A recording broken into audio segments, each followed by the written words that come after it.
नमस्कार दोस्तों, मेरा नाम प्रकाश है और आप देख रहे हैं कहानियाँ। आज की जो कहानी है वो पुरानी दिल्ली से रिलेटेड है और इस कहानी का शीर्षक है दिल्ली की खूनी शादी। तो चलिए शुरू करते हैं। यह बात 2010 की सर्दियों की है, जब पुरानी दिल्ली की भीड़-भाड़ वाले इलाके में एक हवेली को फिर से सजाया जा रहा था। यह हवेली नवाब मंजिल के नाम से मशहूर थी, जो कि एक ज़माने में बहुत ही आलीशान हुआ करती थी। लेकिन अब इसकी दीवारों में एक खामोश सा डर बसता था। स्थानीय लोग कहते थे कि दशकों पहले यहाँ एक क्रूर हत्याकांड हुआ है। कहानी है आर्यन और प्रिया की, जिनकी शादी नवाब मंजिल में तय हुई थी। आर्यन एक सफल आर्किटेक्ट था और प्रिया एक इतिहास की प्रोफेसर थी। प्रिया ने हवेली की पुरानी खूबसूरती के कारण इसको चुना था, जबकि आर्यन के दोस्त और परिवार के लोग इस जगह की बुरी प्रतिष्ठा के कारण आशंकित थे। शादी से एक रात पहले हल्दी की रस्म चल रही थी।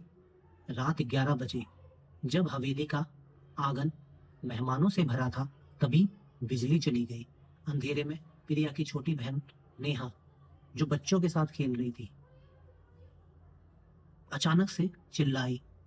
वह कोने में एक औरत जब टॉर्च जलाई तो देखा कि पुराने फीके पड़ चुके कपड़े, शादी का जोड़ा पहने एक परछाई जैसी तेजी से दीवार के पीछे गायब सी हो गई।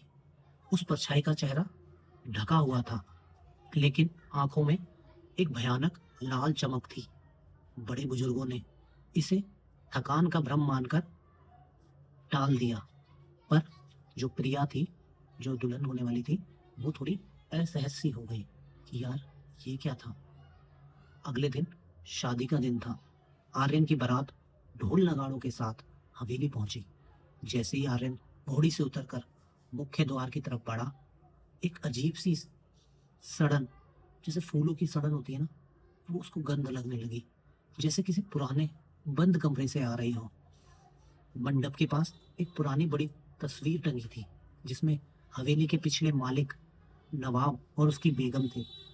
जब 7 फेरे शुरू हुए तो पंडित जी ने बार बार मंत्रों में गलती करना शुरू कर दिया। अचानक हवेली के अंदर एक तेज रोने की आवाज आने लगी, जो तुरंत कम हो गई।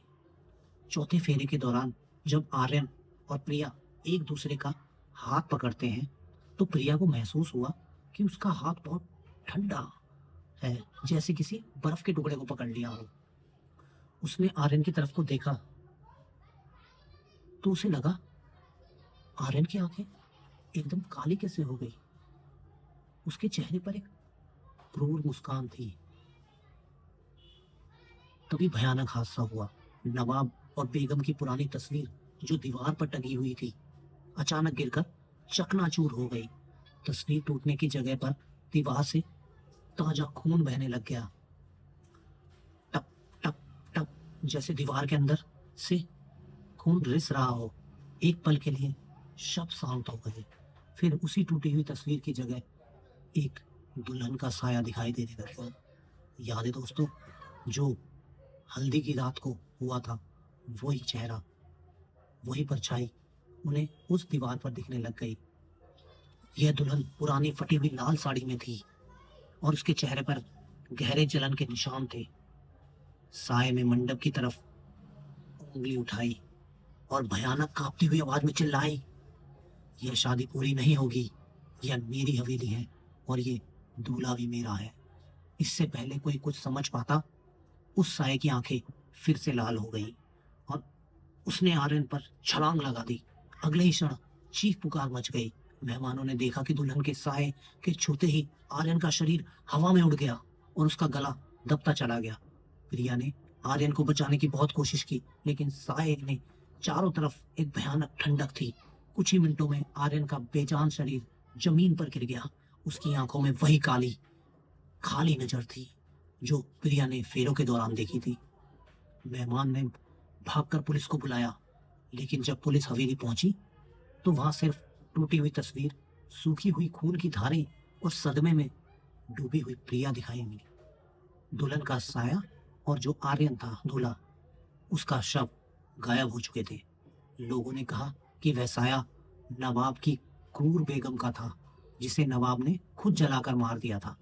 अब वह हर आने वाले नए दूल्हे में अपने प्रेमी को देखती है और उसे हमेशा के लिए अपना बना लेती है। प्रिया ने कभी दोबारा शादी नहीं की। वह आज भी पुरानी दिल्ली की उन्हीं सड़कों पर घूमती है, उस हवेली के पास, यह जानने के लिए कि उसका आर्यन आखिर गया कहाँ।